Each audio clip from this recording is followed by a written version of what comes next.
వైసీపీని నమ్ముకుంటే శిక్షలు పడితే హింస ఎదుర్కోవాల్సి వస్తుంది అనడానికి సాక్ష్యం తాజా ఉదంతాలు.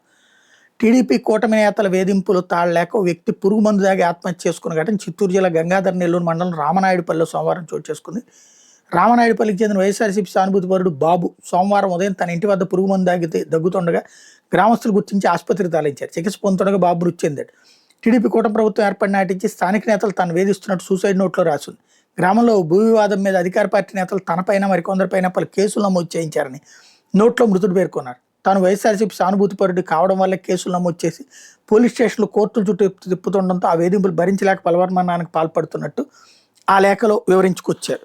ఇది ఒకటైతే మరొక వైపున ఏదైతే వైసీపీకి సంబంధించినటువంటి వాళ్ళ మీదన దౌర్జన్యాలు జరిగినాయి అన్నటువంటి విషయాల్ని మరికొన్నింటిని మెన్షన్ చేసుకొచ్చారు.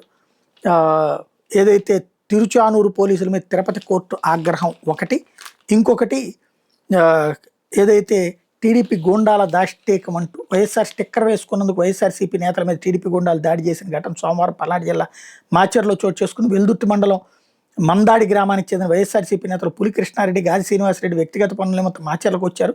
స్థానిక రింగ్ రోడ్డు వద్ద ఉన్న టీడీపీ గూండాలు బైక్ మీద మాజీ CM doctor YS Rajasekhara Reddy బొమ్మ చూసి ఆ బొమ్మను తొలగించాలని బెదిరించినట్టు శ్రీనివాసరెడ్డి తెలిపారు. బైక్పై ఉన్న పిన్నెల్లి రామకృష్ణారెడ్డి సోదరుల ఫోటోలు కూడా తీసేయాలనుకున్నారు.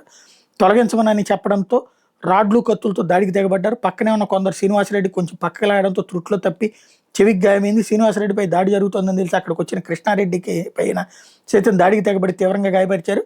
మాచర్ల నడి రోడ్డు మీద పట్టపగల దాడులు జరుగుతున్న పోలీసులు చర్యలు తీసుకోకపోవడంతో అధికార పార్టీకి చెందిన రౌడీ మొక్కలు మరింత రెచ్చిపోతున్నాయి.